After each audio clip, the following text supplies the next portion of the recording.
Welcome to the deep dive. Today we're digging into something lots of creative folks grapple with. Should you offer your work, like music or art, for free just to get exposure? Is that actually a smart strategy? Right. And you're here because you want the insights without getting bogged down, so we've got a couple of interesting sources. Yeah, exactly. We looked at a podcast episode. It's called Debunking the Fallacy of Giving Your Art Away for Free, Knowing Your Value. A podcast. And also a statistical research request that was trying to find, actual hard evidence about whether this free work approach pays off. So our mission here is pretty straightforward. Unpack this whole free for exposure idea. Does it help artists establish their value, or does it maybe hurt them in the long run? It's a great combo of sources, really. We get the sort of practical angle from the podcast, and then this attempt to find solid data from the research request gives us a good lens. Okay, so let's jump right in with a scenario from that podcast source. Picture this. A booking agent is pitching a musician to a bar, and the pitch is, hey, he'll play for free. What message does that immediately send, to the bar owner about that musician's value? Oof, yeah. It kind of screams not valuable enough to pay for, doesn't it? It sets the perceived value right at zero from the get-go. Exactly. And the podcast really leans into this, asking, does giving away your work, whether it's like graphic design, a performance, anything, does it actually convert into paid opportunities later? Is there real proof? Really? Like, has this demonstrably worked for people consistently? That's the question they're wrestling with. And that ties perfectly into our second source, the statistical research request. They were specifically asking, is this idea that offering free or, comp work devalues artists and hurts their future earnings? Is that just a myth, a fallacy, or is there actual evidence backing it up? Yeah, they wanted a neutral look. Just the facts, basically. Is there research one way or the other? Which is so crucial because you hear anecdotes all the time, but data can really shift perspective, can't it? Absolutely.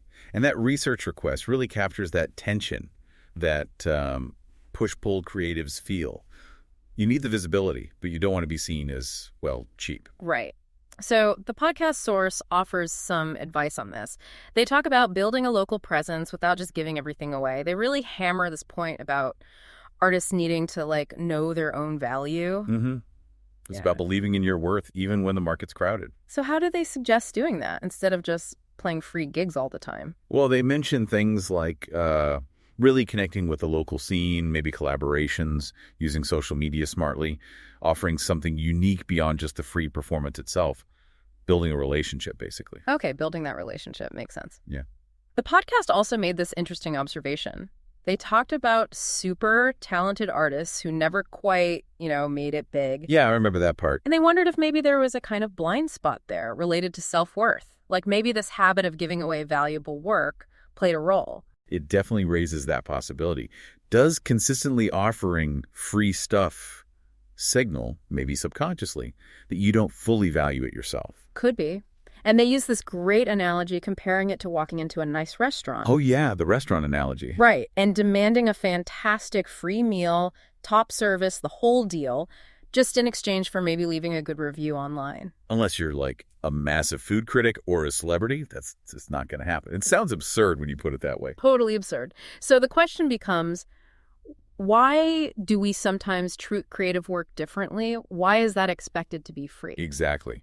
It's a powerful point. So the podcast did suggest a middle ground, perhaps, like maybe consider a slightly reduced rate for a first engagement as an opening. Yeah, something like that.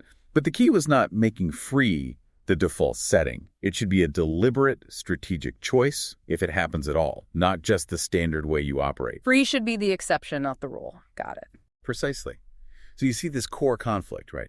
The understandable hunger for exposure bumping up against the real risk of devaluing your skills and, frankly, your future paycheck. And that research request we mentioned was trying to find some hard evidence to help navigate exactly that tension. Did the data support the fear or debunk it? Although finding definitive, universal stats on this kind of thing is probably tricky. True. So for you listening, the real question to chew on is, does giving away your creative work consistently actually build the kind of value that leads to real paid opportunities? Or does it maybe inadvertently just tell people your talent isn't worth paying for? And maybe think back to that restaurant analogy again. We all generally accept that quality goods and services have a cost. So what underlying beliefs, might make us think a creative work plays by totally different economic rules? It's definitely something to reflect on, considering your own experiences and perceptions.